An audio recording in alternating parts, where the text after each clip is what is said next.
Hello welcome বন্ধুরা, আশা করি সবাই ভালো আছো। তো আজকে আমরা অ্যাসিড এবং বেসের বাকি অংশটুকু পড়ব। তো এর আগের দিন আমরা জেনেছিলাম যে অ্যাসিড বেস এর কতটা শক্তিশালী এই দ্রবণগুলো সেটা পরিমাপ করার জন্য একটা স্কেল আমরা পাই। সেই স্কেলটাকে আমরা বলি pH scale. P for potential, H for hydrogen, potential of hydrogen, এই স্কেলে মাপা হয়। এই স্কেলটার রেঞ্জ হলো 0 থেকে 14 পর্যন্ত। ঠিক আছে, এইদিকে যতটা যাবে মানে 14 দিকে, এদিক থেকে যত 14 দিকে যাবে সেটা হবে বেস বা ক্ষারক। আর মানে এটা মিডিলটা যদি এইভাবে যদি আমরা ছবিটা আঁকি,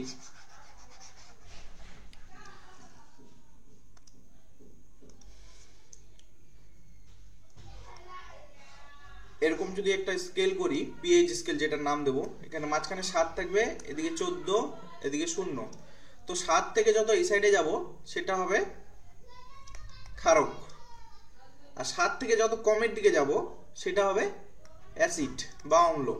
ঠিক আছে, সাধারণত এইভাবেই কোনো একটি দ্রবণের অম্ল এবং ক্ষারকত্ব পরিমাপ করা হয় এই পিএইচ স্কেলের মাধ্যমে।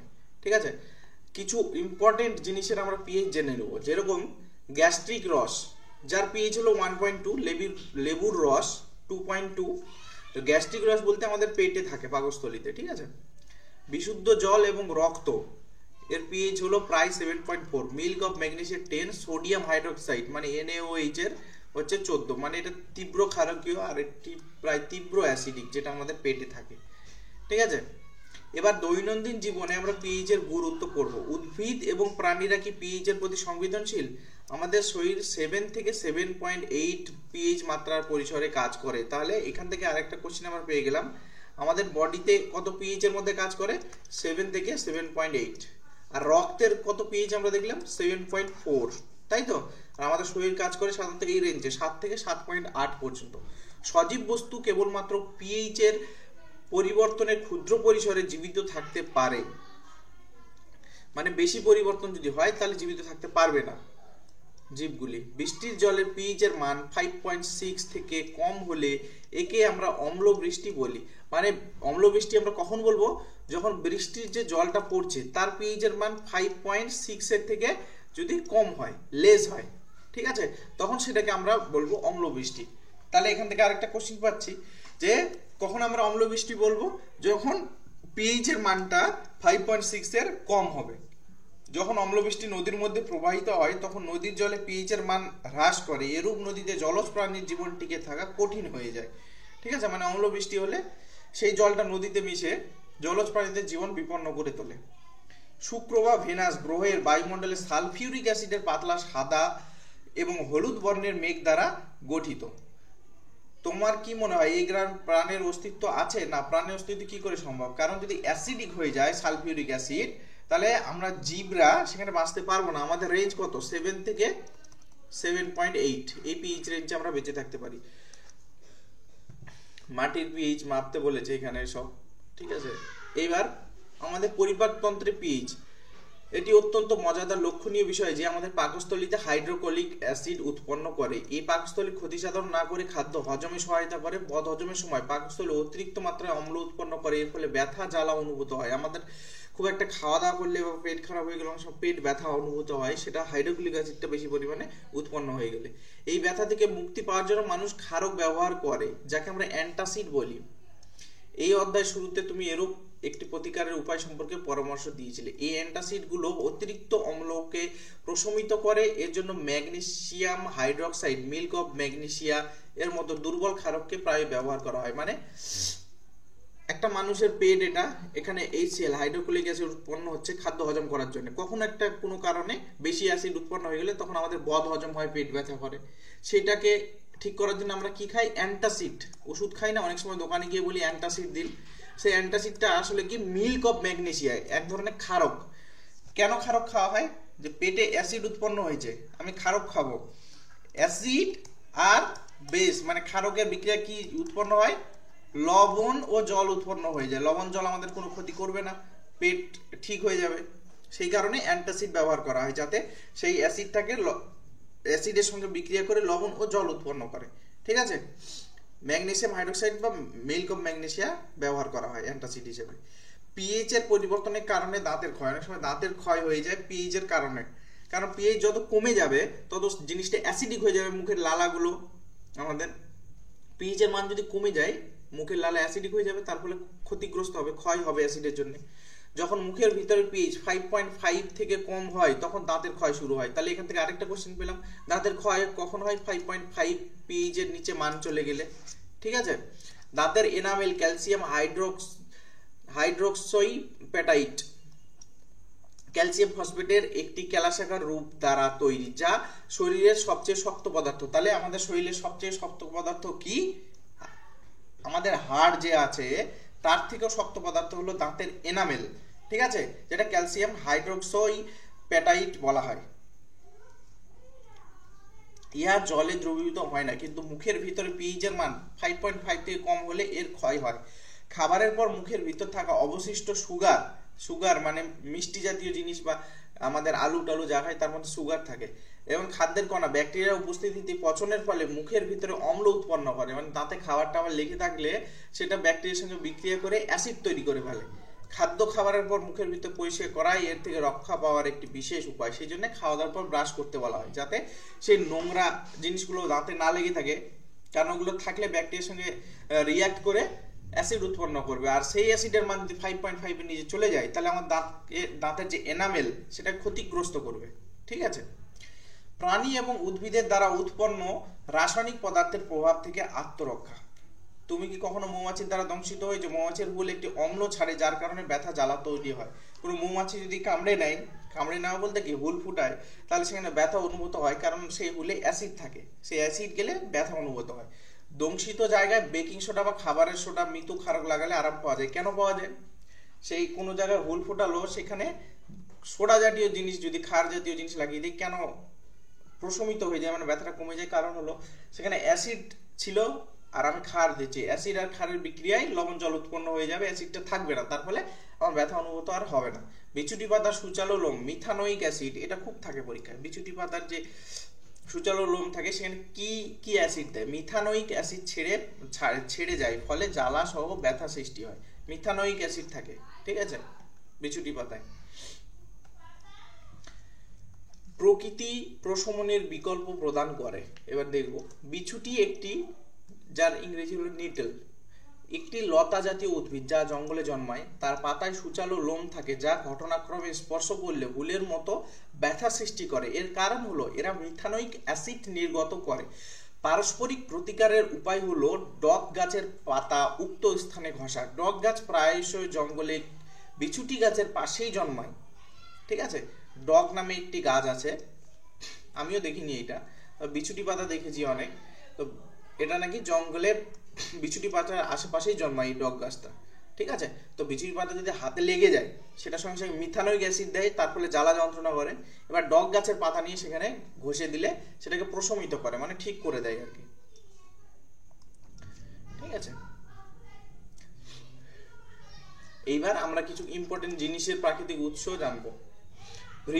ভিনিগার যেটা আমাদের ফাস্ট ফুডে ইউজ করা হয় সাধারণত, সেটা কি অ্যাসিড থাকে? Acetic acid. ঠিক আছে, ভিনিগারে থাকে অ্যাসিটিক অ্যাসিড। কমলা লেবু যেটা বলে সেটাতে থাকে সাইট্রিক অ্যাসিড। তেঁতুলে থাকে টার্টারিক অ্যাসিড। টমেটোতে থাকে অক্সালিক অ্যাসিড। টক দই বা দুধে থাকে ল্যাকটিক অ্যাসিড। লেবুতেও সাইট্রিক অ্যাসিড, কমলা হোক বা লেবু হোক দুটোতেই সাইট্রিক অ্যাসিড থাকে। পিঁপড়ের হুলে থাকে মিথানোইক অ্যাসিড। বিছুটির হুল থাকে মিথানোইক অ্যাসিড। বিছুটি পাতার হুল বা পিঁপড়ের হুল এগুলোতে মিথানোইক অ্যাসিডই থাকে কিন্তু। ঠিক আছে, লবণ সম্পর্কে আরো কিছু তথ্য। আগের অনুচ্ছেদে আমরা বিভিন্ন প্রকার লবণ সম্পর্কে জেনেছি, এবার লবণটাকে আরেকটু পড়বো আমরা। তীব্র অম্ল এবং তীব্র ক্ষারকের লবণগুলো প্রশম প্রকৃতির, যাদের পিএইচ এর মান 7, মানে খুব তীব্র অ্যাসিড বা তীব্র ক্ষার যেগুলো হয়, তাদের যে সল্ট গুলো হয় বা লবণগুলো হয়, লবণ যৌগগুলো হয়, সেগুলোর কিন্তু নিউট্রাল টাইপের হয়, মানে তাদের পিএইচ হলো 7 হয়, না অ্যাসিড না ক্ষার।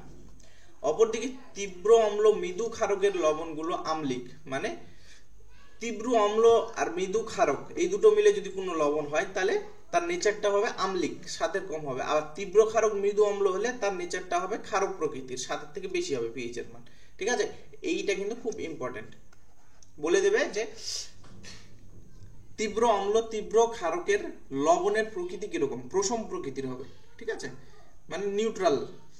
আর তীব্র অম্ল মৃদু ক্ষারক হলে সেটা হবে আম্লিক, আর তীব্র ক্ষারক মৃদু অম্ল হলে সেটা হবে ক্ষারকীয় প্রকৃতির। ঠিক আছে,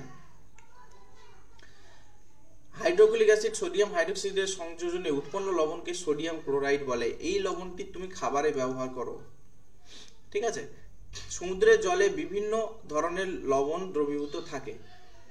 আচ্ছা, এই জিনিসটা আমরা ইম্পর্টেন্ট দেখে নেব। খাবারের লবণ তৈরি হয় হাইড্রোক্লোরিক অ্যাসিড এবং সোডিয়াম হাইড্রোক্সাইডের বিক্রিয়ার ফলে। হাইড্রোক্লোরিক অ্যাসিড মানে HCl প্লাস সোডিয়াম হাইড্রোক্সাইড মানে NaOH। তাহলে কি হচ্ছে এখানে, NaCl আমাদের খাওয়ার লবণ হয়ে যাচ্ছে প্লাস H2O হয়ে যাচ্ছে। ওকে,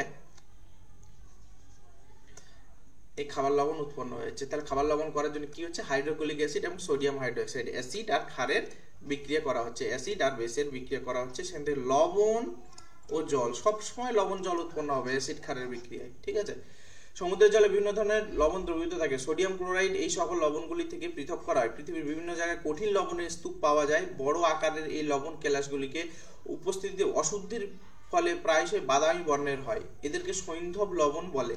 সৈন্ধব লবণ বা রক সল্ট কাকে বলে, বড় আকারের লবণের কেলাসগুলিতে উপস্থিত অশুদ্ধির ফলে বাদামি রঙের হয়, এটাকে আমরা সৈন্ধব লবণ বলি।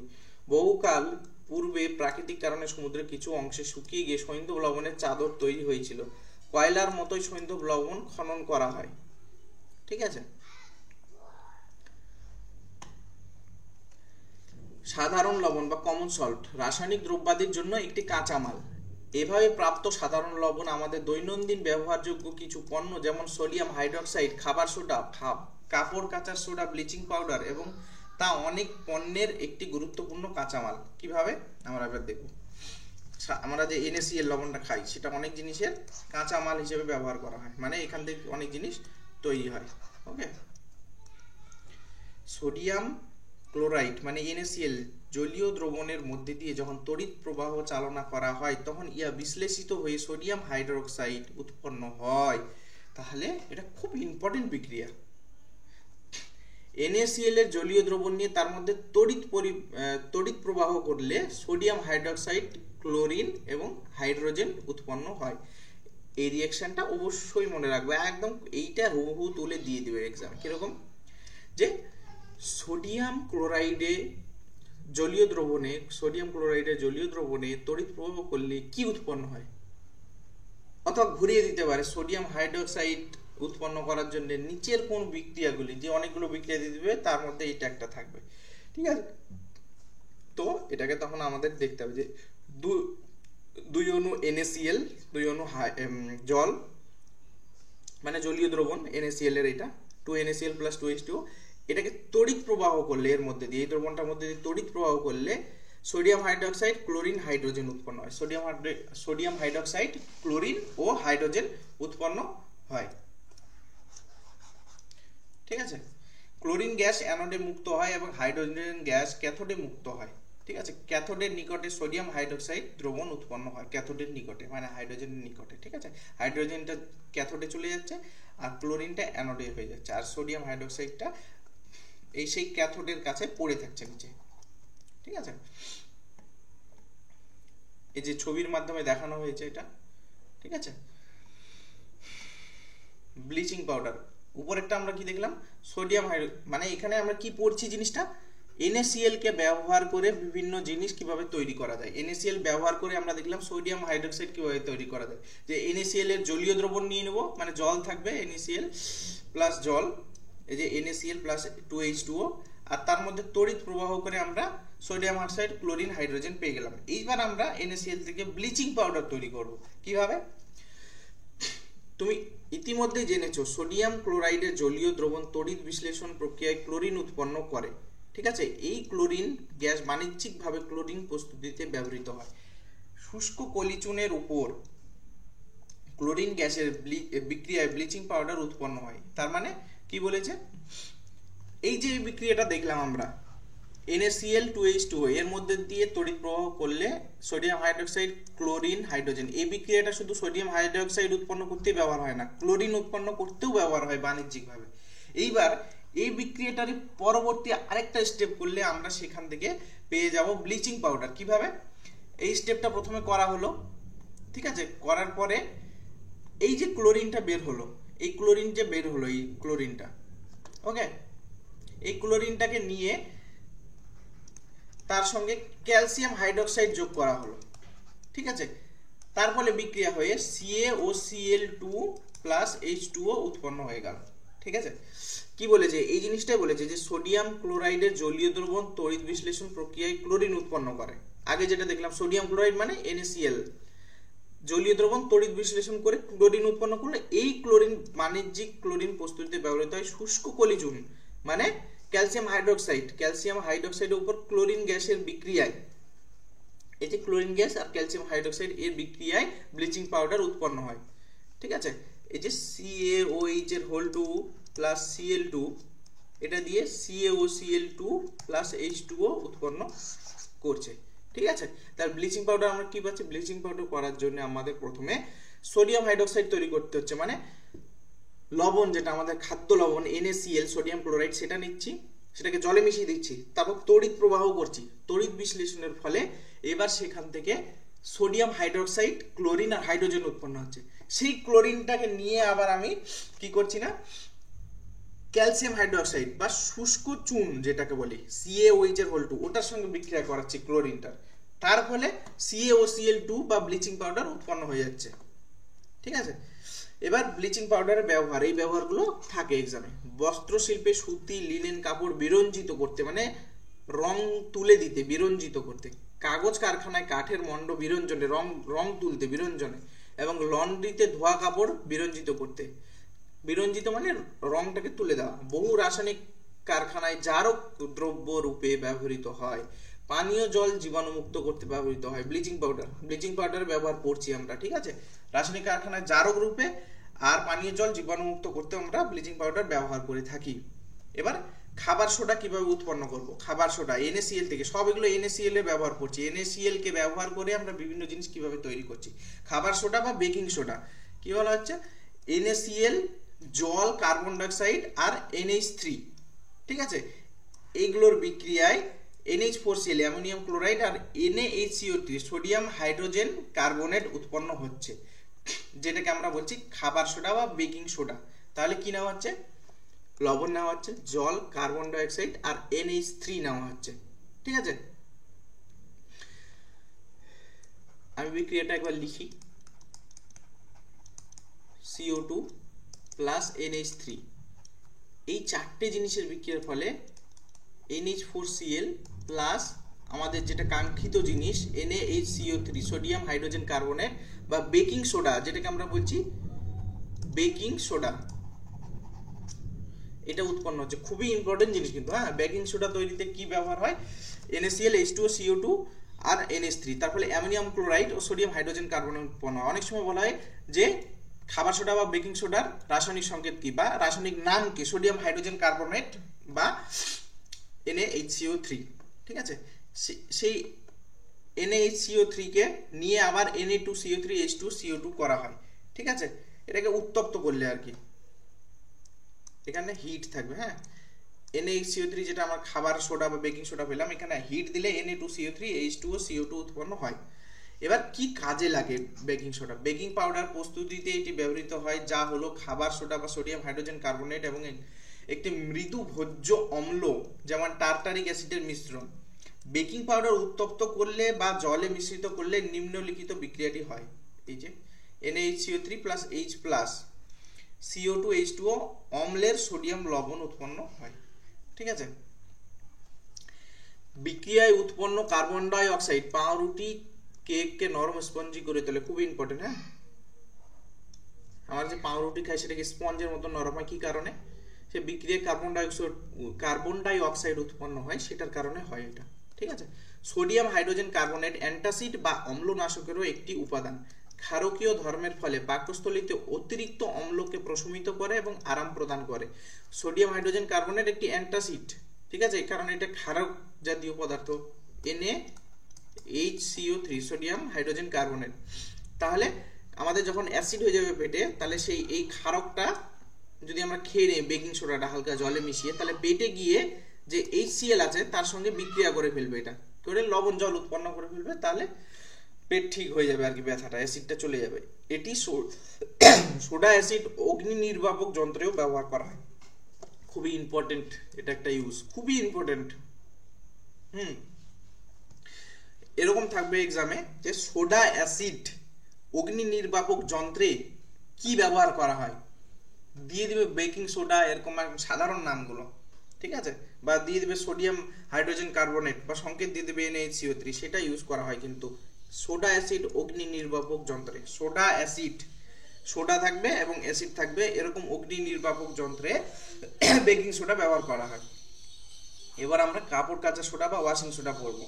Na2 যার সংকেত হলো Na2CO3 আর 10H2O। অনেক সময় এরকমও কোশ্চেন থাকে যে কাপড় কাচা সোডায় কত অণু জল থাকে, 10 অণু, হ্যাঁ, এই যে 10, Na2CO3 10H2O।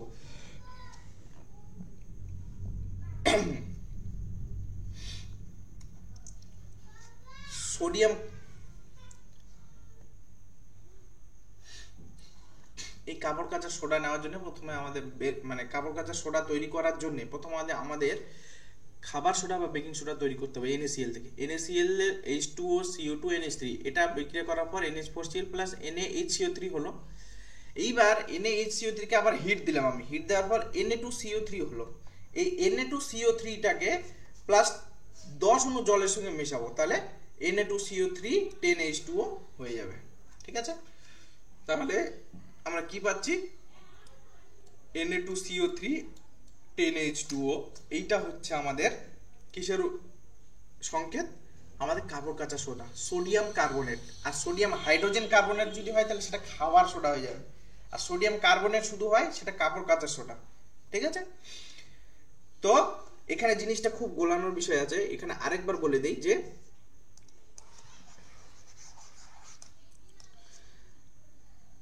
আমরা খাবার লবণ থেকে জিনিসগুলো তৈরি করছি। খাবার লবণ থেকে আমরা প্রথমে খাবার সোডা তৈরি করবো, খাবার জিনিস থেকে প্রথমে খাবার করবো, তারপর সেখান থেকে কাপড় কাচাতে যাবো, ঠিক আছে। খাবার লবণ নিলাম NaCl, তার সঙ্গে জল নিলাম H2O, কার্বন ডাইঅক্সাইড নিলাম NH3 নিলাম, এগুলো বিক্রিয়া করে NH4Cl অ্যামোনিয়াম ক্লোরাইড আর NaHCO3, মানে আমার খাবার সোডাটা তৈরি হয়ে গেল, সোডিয়াম হাইড্রোজেন কার্বনেট।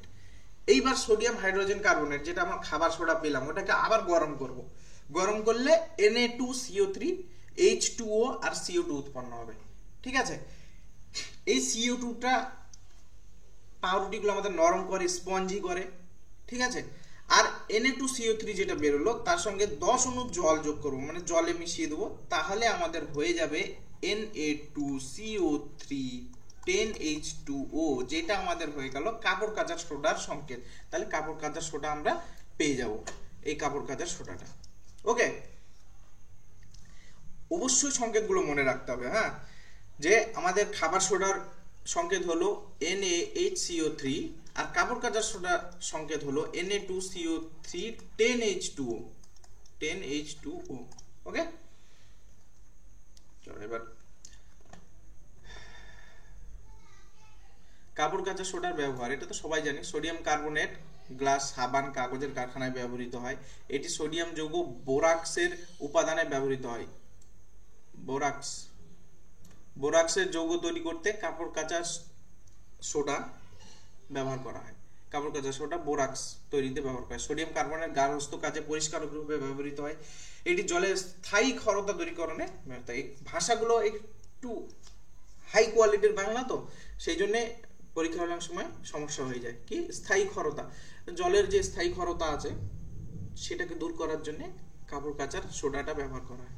আর কি গার্হস্থ্যের পরিষ্কার করার কাজে, সেটা তো আমরা জানি। সোডিয়াম বোরাক্স উপাদান, বোরাক্স যৌগ তৈরি করতে কাপড় কাচা সোডা বা সোডিয়াম কার্বনেট ব্যবহার করা হয়। লবণের কেলাস কি বাস্তবে শুষ্ক, এবার আমরা দেখব। কপার সালফেট কেলাস যদিও দেখতে শুষ্ক, তথাপিও এদের মধ্যে কেলাস জল থাকে। যখন আমরা কেলাসটিকে উত্তপ্ত করি সেই কেলাস জল বেরিয়ে আসে এবং লবণটি সাদা বর্ণ ধারণ করে, ঠিক আছে। তো এখানে ডাইরেক্ট চলে যাচ্ছি। শোধক কপার সালফেটের রাসায়নিক সংকেত হলো CuSO4 কপার সালফেট 5H2O। তুমি এখন Na2CO3 10H2O অণুটিকে আর্দ্র, অবশ্যই এখানে জল আছে, আর্দ্র মানে জল আছে কিনা, জল আছে 10H2O 10 অণু জল আছে, এখানে 5 অণু জল আছে, ঠিক আছে। এবার ডাইরেক্ট মেইন জিনিসে চলে যাই। অন্য একটি লবণ হলো জিপসাম, তার মধ্যে কেলাস জল বর্তমান। এই কেলাস জল রূপে 2 অণু জল বর্তমান। এই যে 2 অণু জল আছে। ক্যালসিয়াম সালফেট, রাসায়নিক সংকেত হলো ক্যালসিয়াম সালফেট 2H2O, এটাকে জিপসাম। জিপসামের উদাহরণ কি হলো তাহলে? CaSO4 2H2O। ওকে, এবার কেন বলছি এটা ইম্পর্টেন্ট? জিপসাম সিমেন্ট তৈরির একটি অন্যতম উপাদান। সিমেন্ট আমাদের ঘর বাড়ি তৈরিকার যে সিমেন্ট লাগে তার অন্যতম উপাদান হলো জিপসাম। তার সংকেত হলো CaSO4 2H2O, 2 অণু জল থাকে। তাহলে আমরা যদি বলি জিপসামে কত অণু জল থাকে? 2 অণু। সিমেন্ট তৈরির প্রধান উপাদান জিপসাম, তার সংকেত CaSO4 2H2O। Plastic of Paris কি? জিপসামকে 373 কেলভিন উষ্ণতায় উত্তপ্ত করলে এটি জলের অণু ত্যাগ করে এবং ক্যালসিয়াম সালফেট হেমিহাইড্রেট পরিণত হয়, মানে CaSO4 হাফ H2O, হাফ অণু জল হয়ে যায়। এটিকে প্লাস্টিক অফ প্যারিস বলা হয়। মানে আমরা যে জিপসাম পেলাম CaSO4 2H2O, এটাকে 373 কেলভিন, 373 কে উষ্ণতায় উত্তপ্ত করলে জলের অণু বেরিয়ে গিয়ে হাফ অণু জল পড়ে থাকে, CaSO4 হাফ H2O। সেটাকে আমরা প্লাস্টিক অফ প্যারিস বলি। এই পদার্থটি ডাক্তার ভেঙে যাওয়া হাড়কে সঠিক অবস্থানে রাখার জন্য ব্যবহার করে। অনেক সময় হাত ফাত ভেঙে প্লাস্টার করে দেয়, সেটা প্লাস্টিক অফ প্যারিস থাকে, যেখানে CaSO4 হাফ H2O বলা হয়, ঠিক আছে।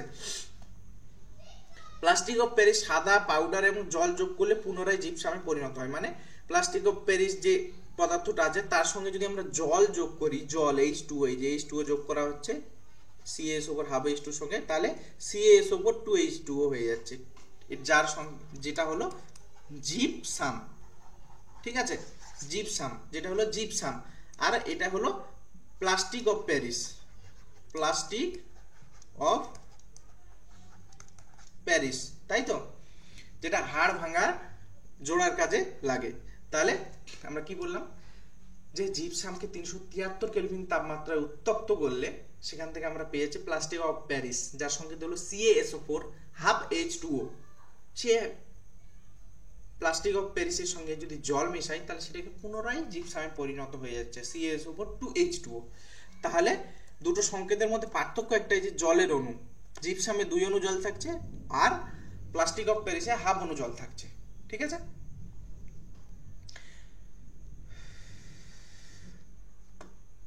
কি কি কাজে ব্যবহার করা হয়? খেলনা তৈরিতে, সাজসজ্জার জিনিসপত্র, দেওয়ালকে মসৃণ করতে ব্যবহার করা হয়, ঠিক আছে। এর রাসায়নিক নামটা অবশ্যই পড়বে। কোথায় গেল? ক্যালসিয়াম সালফেট হেমিহাইড্রেট, মানে CaSO4, এটা তো বোঝাই যাচ্ছে যে ক্যালসিয়াম সালফেট আর হাফ H2O জল থাকার জন্য হেমিহাইড্রেট। ক্যালসিয়াম সালফেট হেমিহাইড্রেট মানে প্লাস্টিক অফ প্যারিসের রাসায়নিক নাম হলো, রাসায়নিক সংকেত তো CaSO4 হাফ H2O, আর রাসায়নিক নামটা হলো ক্যালসিয়াম সালফেট হেমিহাইড্রেট। ওকে, তো এখান থেকে এই চ্যাপ্টারটা এই পর্যন্ত শেষ হলো। আমরা অনেক কিছু শিখলাম, তবে এখানে অনেকগুলো রিঅ্যাকশন আছে যেগুলো বারবার লিখতে হবে, বারবার ভুল হবে, বারবার লিখতে হবে, এগুলো মনে থাকবে না কোনো মতে, কিন্তু কিছু করার নেই, সেগুলো মনে করতেই হবে তোমাদেরকে, ঠিক আছে। লিখে লিখে লিখে লিখে বারবার মনে করতে হবে। তো আজকে এই পর্যন্তই থাক, পরবর্তীতে আমরা নতুন চ্যাপ্টার আবার স্টার্ট করব। ওকে।